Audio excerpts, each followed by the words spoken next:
Hello, my name is Fox and you're watching Den of Fools. Let's jump right in. GT Valencia took place in Valencia, Spain from the 24th to the 25th of February 2024. The tournament had 5 rounds with 240 players and 1,200 games played.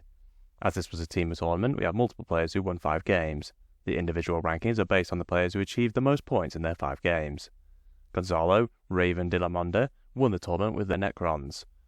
Teroxa El Rojo and their Thousand Suns came second, with Alfonso Delgado also winning Thousand Suns in third. Big apologies to all these players, and apologies for the poor pronunciation of their names. The first place Necrons list is very similar to the Canoptek Court list we have seen in recent tournament spotlights. Due to this, we won't go in depth into the rules for the units we have covered recently, such as those seen in the Canoptek Court list that came in the top 3 at the Battle to End Alzheimer's and the Cherokee Open. With that said, this list takes 3 Catan and 3 Technomancers to lead the 3 big squads of Wraiths, which are arguably the most competitive unit in the Codex at the moment. They are one of the main reasons this detachment is taken, for the rerolls to hit, and the enhancements are quite good for Wraiths. The Sanctum enhancement is seen very often. This is the one that gives the unit infiltrators, which is very nice on such a scary unit of Wraiths. This list takes the Weave, which deals some mortals when the unit is charged.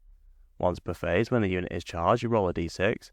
On a 2 to 5, the enemy takes d3 mortals, and on a 6, they take 3 mortal wounds. You would have to be pretty confident to charge a big squad of Wraiths in the first place, but this makes it an especially daunting prospect. The third Technomancer is kept cheap, taking no enhancements. We have a Nightbringer for his anti-anything melee damage, with 2 Transcendent Catans. I think the Transcendent Catans are so popular, as their ability to simply teleport across the board when they advance is very useful in a relatively slow army. We have a single Reanimator and 2 squads of Scarabs for objectives. There is a Doomstalker for the good anti-tank firepower, with the aforementioned 3 big squads of Wraiths and a single Destroyer to also help with objectives. The Wraiths take the same loadout we always see, which for me confirms this is the optimal way to play them at the moment. The Doomstalkers are also very popular for the anti-tank firepower, and are clearly the best choice for the Canoptek Court, as they can sit in your deployment zone and get full rerolls to hit all game long. The second place Thousand Suns list is very similar to the list that won the Cherokee Open, which we featured in our last tournament spotlight. I would recommend you watch that video if you want some more information on what these units can do. This list focuses on characters with pretty much the exact same ones being taken, including Magnus as the Warlord.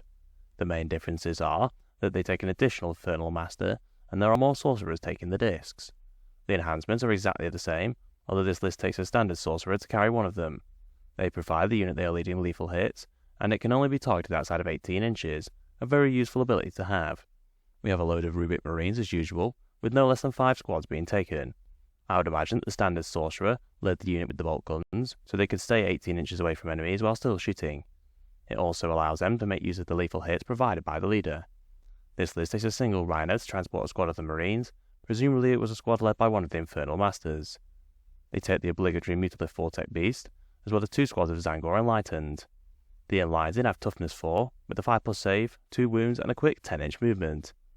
They can make a d6-inch move once per turn when an enemy ends a move within 9 inches of them. The mobility is useful for this rather slow list. The Great Bows add 2 attacks out to 30 inches, hitting on 4s at strength 5, AB 1 and 2 damage, with lethal hits and precision. The fire from all lighted might pick off some lightly armoured characters, and it is useful to have some snipers when the opportunity to target a character arises. The third place Thousand Suns list is very similar, although it does take a few different options.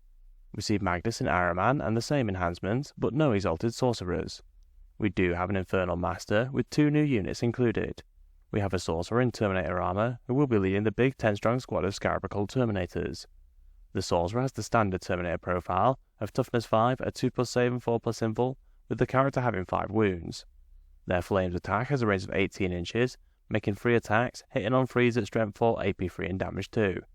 It has anti-monster and vehicle 4+, psychic and devastating wounds, which will allow it to deal some decent damage to those targets. The Scarabacol Terminators have the same profile, with 3 wounds. They are kitted out with 2 Soul Reaper cannons and 2 Hellfire missile racks. If the unit contains a Psyker, attacks which have more strength than their toughness are -1 to wound. The Crystal will allow them to teleport, and the Sorcerer gives the unit lethal hits. The Sorcerer can also give reroll 1s to hit on an enemy unit within 18 inches in your shooting phase for all Thousand Suns units. The unit can teleport within 12 inches, layer on the buffs from stratagems and let loose with a whole load of firepower. Some of these buffs include full hit and wound rerolls for a CP for their psychic weapons. This pairs very nicely with Enthralled Infusion, which makes all their weapons psychic. You could also make them all have devastating wounds from detachment and an extra 9-inch range for 1 more CP if you really need it. This would make any unit which has been targeted by Twist of Fate toast if they don't have an invul.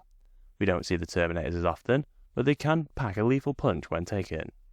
We have a Thousand Suns Demon Prince, which is toughness 10 with a 7-inch move, 2+ save and 4+ invul with 10 wounds. Their cannon makes 6 attacks out to 24 inches, and they always hit on 2s. It hits at strength 5, AP 1 and damage 2, which should pick off the odd marine. They deal a lot more damage in melee, making 6 attacks with the strike profile, at strength 8, AP 2 and damage 3. The sweep profile makes 14 attacks at strength 6 and damage 1. These melee attacks are psychic, which allows them to benefit from the great buffs to psychic attacks, like the ones we have mentioned. Once per battle at the start of any phase, they can give either a Rubik or Terminator unit precision on their weapons until the end of the phase. I would imagine this would be used on the massive Terminator squad if a character really needed to be taken down. They also give all Thousand Suns units within 6 inches stealth, which is a very nice durability boost. The Demon Prince is quite a nice unit, with good damage in melee with some great buffing abilities. Finally, we have a unit of Chaos Spawn and some cultists to help with objectives. Unsurprisingly, the Space Marines are the most played faction with 13.33%. Necrons are in second with 11.25%, followed by Custodians in third with 10.42%. We have the same top 3 we have seen in our weekly stat shows, however, the Space Marines are noticeably less popular. It takes our resident stats guru and Ultramarine fanboy Fearless Fox many hours to collect all the data. It would be great if you could show your appreciation by liking and sharing the video. It really helps us with the God algorithm of YouTube. We have grouped the win rates by colour, with the key at the bottom of the screen. The single Gene Stealer Cults player tops the win rates with 80%. They are followed by Drukarian Sisters, who both have a 60% win rate. Tau top the green group with a win rate of 56.4%, followed by the tournament winner and second most popular faction Necrons, with a win rate of 55.6%. The third most popular faction Custodians are the first in the Goldilocks zone, with a win rate of 53.6%. The second and third place finisher Thousand Suns come next, with a win rate of 53.3%. The Orcs are the last faction in green, with a win rate of 51.1%. The most popular faction Space Marines just get in yellow, with a 40% win rate. The single Iron Warrior player gets a win rate of 20%, with the 5 unknown players only managing 32%. The Salamanders are leading the way for the Loyalists, with a win rate of 46.7%. The Blood Angels and Ultramarines are the last chapters in yellow, both getting a win rate of 40%. The Black Templars top the red group with a win rate of 38.2%, with the Dark Angels on 36.7%.